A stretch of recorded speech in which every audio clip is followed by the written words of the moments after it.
इस संसार में गुरु का आगमन मानव जीवन के उत्थान के लिए ही होता है।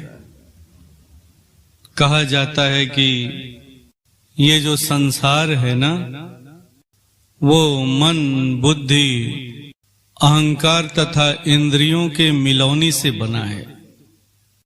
इसी संसार में परमात्मा भी है और प्रकृति भी है। परमात्मा तटस्थ है और प्रकृति बार बार बदलते रहती है। जिन लोगों ने प्रकृति को पकड़ा वो लोग ही कभी दुखी होते हैं और कभी सुखी होते हैं, और जिन लोगों ने परमात्मा को पकड़ा है वो लोग दुख में भी सुखी होते। परम पूज्य गुरु महाराज साहब कहते हैं कि परमात्मा एक रस है, इसमें किसी तरह का कोई बदलाव नहीं है, कोई उतार चढ़ाव नहीं है। वह ज्ञान स्वरूप है, आनंद स्वरूप है। अगर हमारी दृष्टि इस तरफ लग जाए तो हम प्रकृति में रहते हुए भी प्रकृति के तरफ कभी भी नहीं जाएंगे। प्रकृति की तरफ हमारा खिंचाव होगा ही नहीं। एक सद्गुरु भी यही तो चाहते हैं। वो चाहते हैं कि मैं अपने पुत्रों को यही धन दूं, जिस धन को पाकर के वो अपने सारे दुखों को दूर कर ले, अपने सारे दुखों को भूल जाए। अगर गुरु चाहता है तो केवल और केवल यही चाहता है। एक बार की बात है, एक गांव में कुछ लोगों ने सत्संग करने का आयोजन रखा। उस सत्संग में बड़े बड़े विद्वान पंडित बुलाए गए, संत महात्मा बुलाए गए। महात्माओं ने एक से बढ़कर के एक प्रवचन दिए। प्रवचन का मुख्य जो विषय था वो था सत्य की खोज और फिर सत्य का बोध। इस विषय पर सारे संत महात्माओं ने अपना अपना विचार प्रकट किया। आप सबों ने देखा होगा, जब भी किसी गांव में कोई कार्यक्रम होता है, चाहे वो धार्मिक कार्यक्रम हो, सांस्कृतिक कार्यक्रम हो, जब भी कोई कार्यक्रम होता है तो उस कार्यक्रम में गांव के नवयुवक बड़ा ही बढ़ चढ़ करके भाग लेते हैं। परम पूज्य गुरु महाराज साहब भी अक्सर इस बात को कहते थे, जवानी छोड़ सकती है, जवानी भोग सकती है, बुढ़ापा न छोड़ सकता है, न बुढ़ापा भोग सकता है। ये जो जवानी है ना, जो चाहे वो कर सकती है, उसमें कोई भी चीज करने की क्षमता है। इस तरह से गांव के कुछ नौजवानों ने उस सत्संग कार्यक्रम में बड़ा ही बढ़ चढ़ करके हिस्सा लिया। सत्संग 2-4 दिन चला और समाप्त हो गया। सारे संत महात्मा अपने अपने धाम को लौट गए, लेकिन सत्संग का प्रभाव उस गांव पर पड़ा। खास करके उन नवयुवकों पर विशेष प्रभाव पड़ा। सभी इस बात को सोचने के लिए बाध्य हो गए कि सचमुच मानव शरीर अगर मिला है तो सत्य के बोध के लिए ही मिला है। अब गांव के 10 नवयुवकों ने निर्णय लिया कि हम लोग सत्य का बोध करेंगे। अब वो इसके लिए बेचैन हो उठे। अब वो एक जगह इकट्ठा हुए और उन्होंने निर्णय लिया कि हम लोग संन्यास लेंगे। इस तरह से उन लोगों ने बाल का मुंडन कराया, गेरुआ वस्त्र धारण किया और सत्य की खोज में निकल पड़े। उनका मानना था कि पहले सत्य का खोज किया जाना चाहिए, जब सत्य मिल जाएगा तो फिर हम उसका बोध करेंगे। जिस गांव में वो रहते थे उस गांव से बाहर निकलने के लिए उन्हें एक नदी पार करना होता था। 10 नवयुवकों ने नदी को पार किया। नदी पार करने के बाद उन लोगों ने एक विशेष जगह को चिन्हित भी किया। जगह चिन्हित करने का कारण था कि आज के 12 बरस के बाद हम लोग इसी जगह पर पुनः इकट्ठा होंगे। इसके लिए उन लोगों ने एक दिन भी निश्चित कर दिया। उन लोगों ने निर्णय लिया कि अगर हम लोगों को सत्य का बोध हो गया तो फिर हम लोग इस जगह पर इकट्ठा होकर के अपने अपने अनुभव को, अपने अपने ज्ञान को एक दूसरे के साथ शेयर करेंगे। फिर आगे चल करके 10 मिल करके एक साथ उस सत्य का प्रचार प्रसार करेंगे। इस तरह से उन लोगों ने एक जगह निश्चित किया और अपने अपने गंतव्य को निकल पड़े। कोई मंदिर की तरफ निकला, कोई मठ और आश्रमों की तरफ निकला, तो कोई जंगलों में ऊंचे ऊंचे पर्वतों की तरफ निकला। जिनके अंदर में जैसी धारणा बनी हुई थी सत्य को लेकर के, परमात्मा को लेकर के, ईश्वर को लेकर के, वो उसी धारणा के अनुसार अपने जगह का चुनाव किया। समय बीतता गया, देखते देखते 12 बरस बीत गए। 12 बरस बीतने के बाद वो अपने निश्चित जगह पर निश्चित समय पर सभी एक साथ इकट्ठा हो गए। सभी ने अपनी अपनी बात रखी, अपने अपने अनुभवों का आदान प्रदान किया।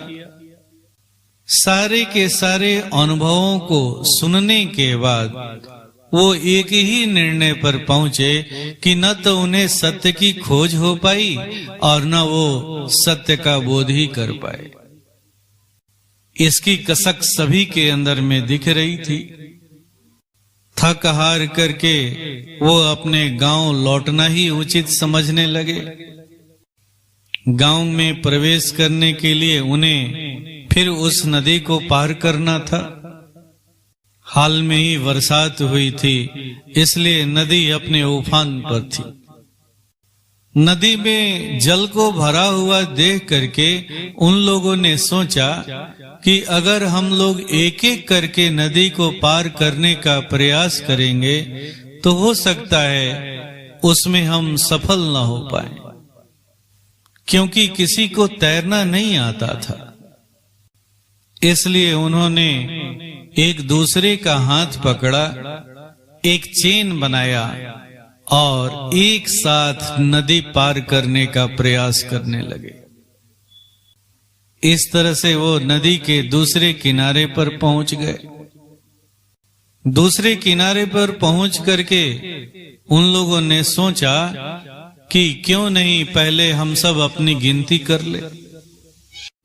हम लोग 10 के 10 हैं भी या नहीं, कहीं हमारा कोई साथी नदी में छूट तो नहीं गया, डूब तो नहीं गया। अब वो एक एक करके गिनती करने लगे। पहले ने गिनती शुरू किया तो उसकी गिनती 9 पर आकर के समाप्त हो गई। फिर दूसरे ने गिनती किया तो उसकी भी गिनती 9 पर आकर के समाप्त हो गई। अब आपस में थोड़ी कानाफूसी भी शुरू हो गई। लगता है कि कोई हमारा साथी कहीं छूट तो नहीं गया। नदी के उस पार तो हम लोग 10 के 10 थे, फिर नदी के इस पार आने के क्रम में कोई हमारा एक साथी नदी में डूब तो नहीं गया। अब वो सभी गिनती करने लगे।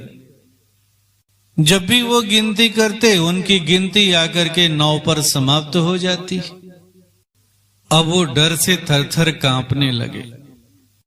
एक जगह इकट्ठा होकर के बैठ गए और रोने गाने लगे, विलाप करने लगे। कहते हैं कि एक व्यक्ति घोड़े पर सवार होकर के उसी रास्ते से कहीं जा रहा था उसकी नजर उन सन्यासियों पर पड़ गई।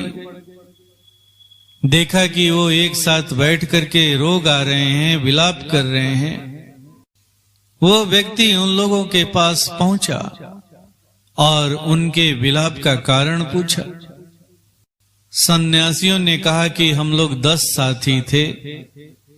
जब नदी को पार करके इस पार हम लोग आए तो हम लोग 9 हो गए हैं।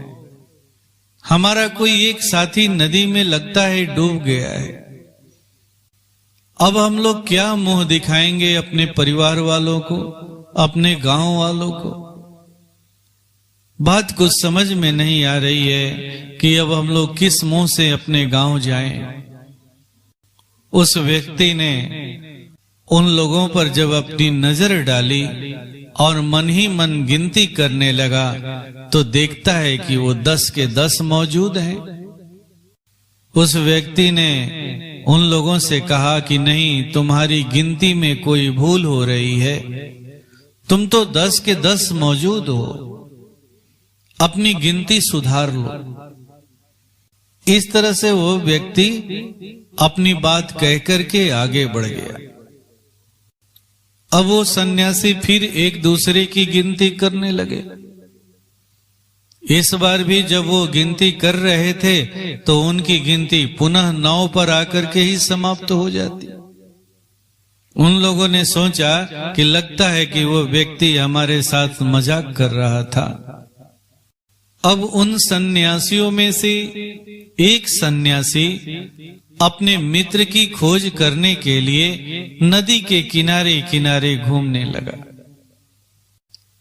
उसके मन में ऐसा चल रहा था कि अगर हमारा मित्र कहीं नदी में डूबा होगा तो जरूर कहीं न कहीं किनारे पर वो मौजूद होगा। अगर वो कहीं मिल जाएगा तो हमारे शंका की पुष्टि हो जाएगी। इस तरह से नदी के किनारे किनारे वो घूमने लगा। थोड़ी दूर जाने के बाद उसकी दृष्टि नदी के किनारे गहरे जल पर पड़ी। जैसे ही उसने गहरे जल को देखा तो उसका प्रतिबिंब दिखाई पड़ने लगा। चूंकि नदी में तेज धारा भी थी, इसलिए वो प्रतिबिंब किसका है ये समझ में तो नहीं आ रहा था, लेकिन ऐसा लग रहा था कि वहां कोई न कोई है। अब उस सन्यासी को लगने लगा कि जरूर यहाँ पर मेरा डूबा हुआ मित्र है। फिर वो दौड़ते हुए अपने अन्य मित्रों के पास पहुंचा और कहा कि देखो, चलो, वहां पर हमारा मित्र डूबा पड़ा है। अब सभी सन्यासी वहां पर पहुंचे। एक एक करके गहरे जल में वो जब देखते तो उनका प्रतिबिंब स्वयं दिखाई पड़ता। चूंकि नदी में धारा थी इसलिए वो प्रतिबिंब अस्पष्ट दिखाई नहीं पड़ रहा था।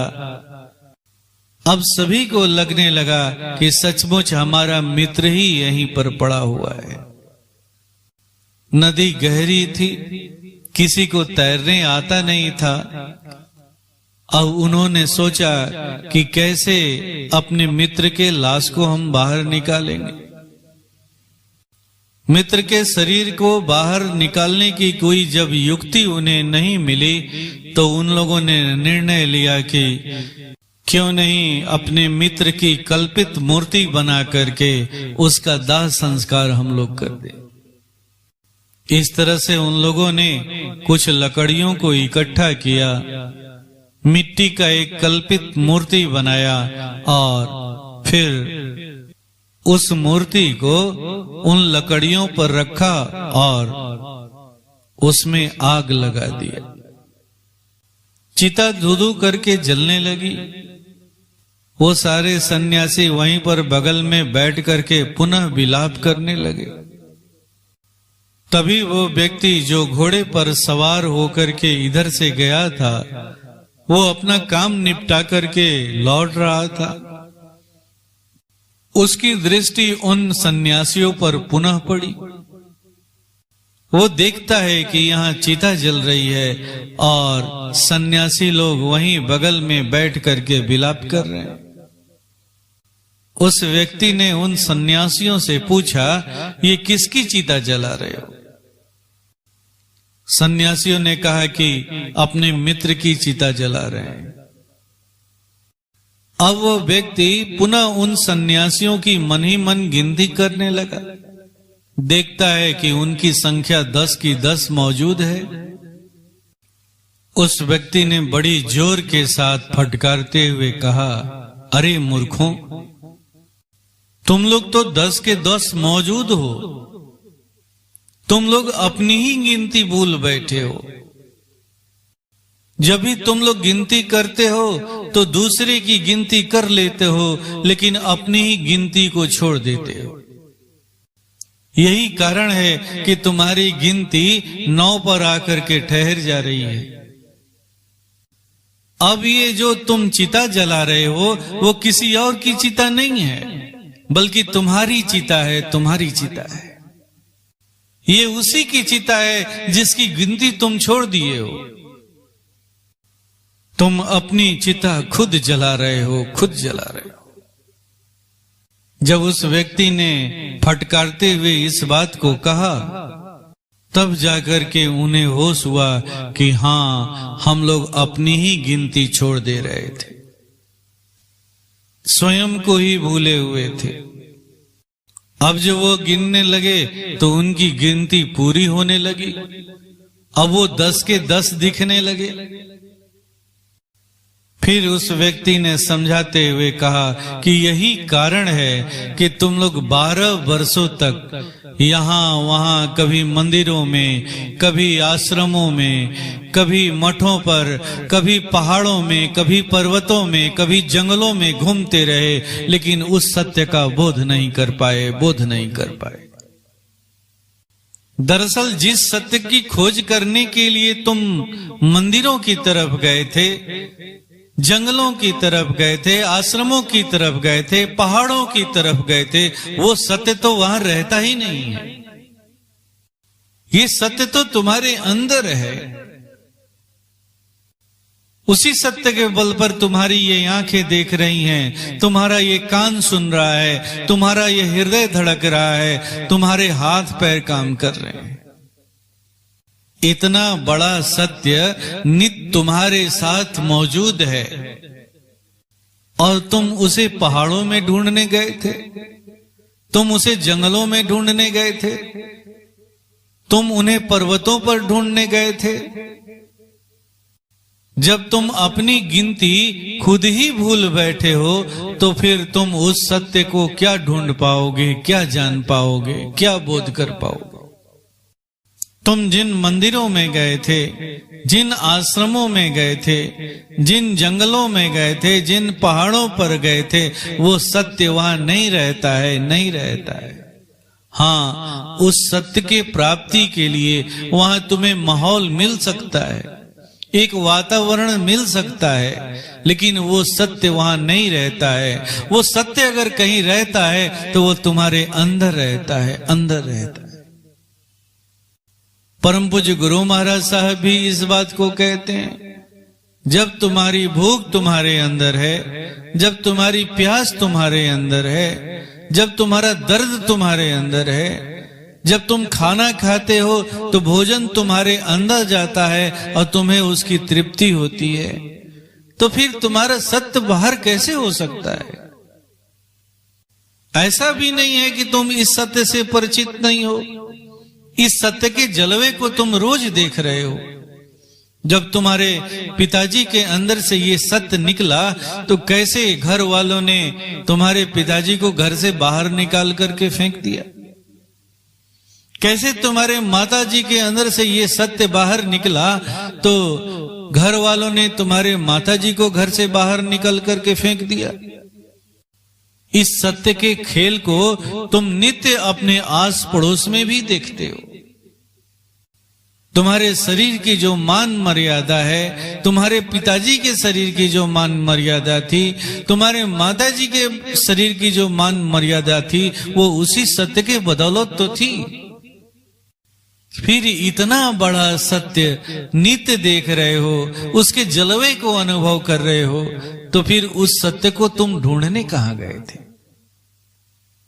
वो सत्य कहीं और नहीं है, तुम्हारे अंदर है, तुम्हारे अंदर है।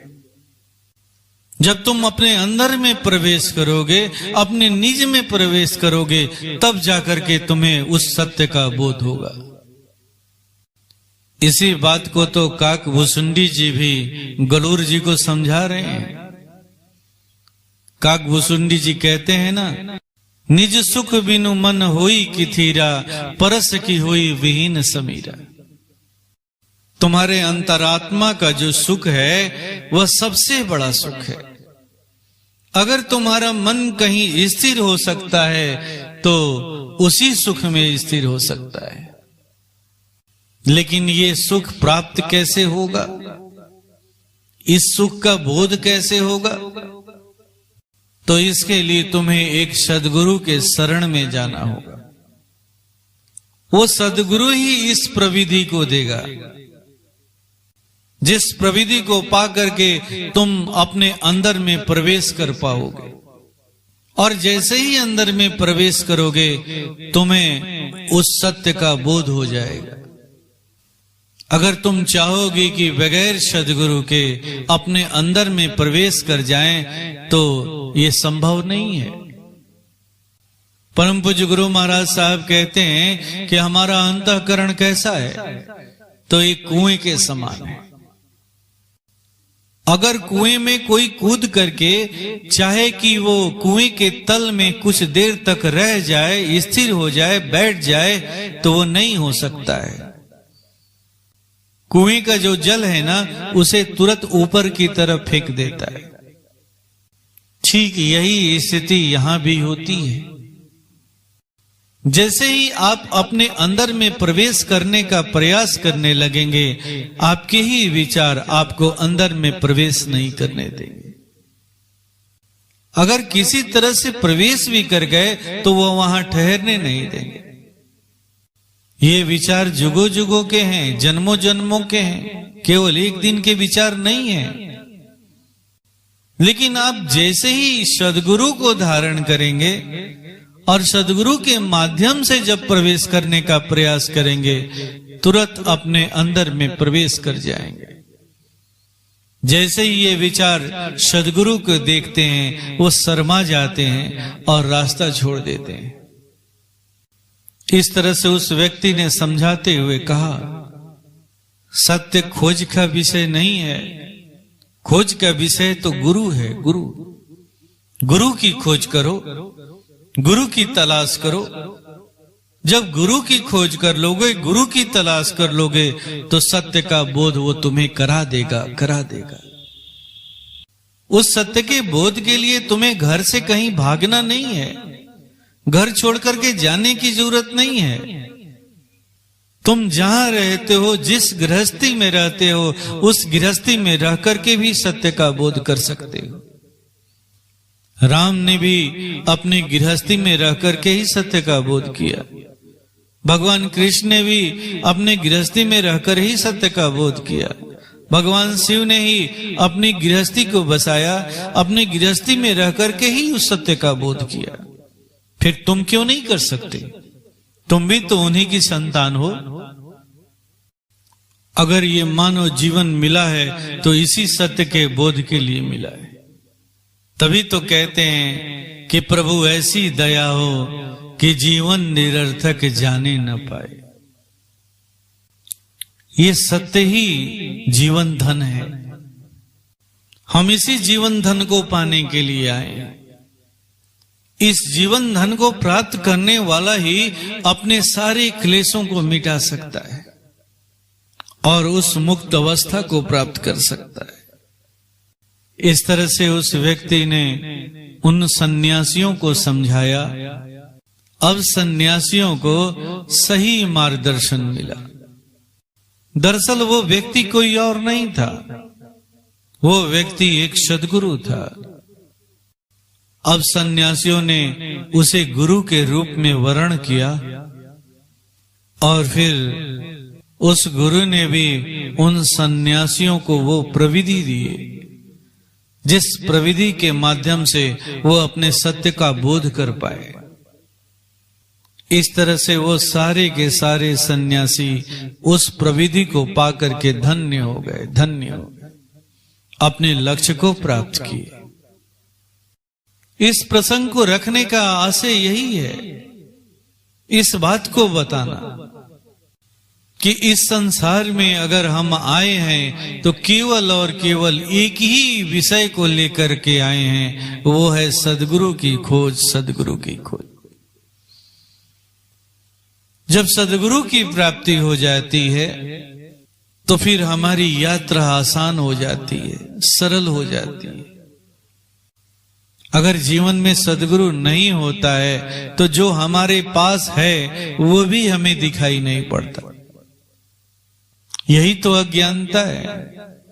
इसी अज्ञानता को तो मिटाना है। जो नहीं है उसे हम देखना चाहते हैं, लेकिन जो हमारे पास है उसे ही हम भूले हुए हैं। जब सद्गुरु की प्राप्ति हो जाती है हमारी दृष्टि ही बदल जाती है।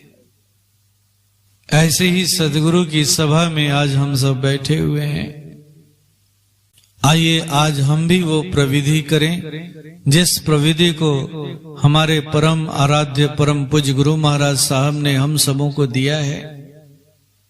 इसके लिए आवश्यक है कि हम सब सीधी तरह से बैठ जाएंगे।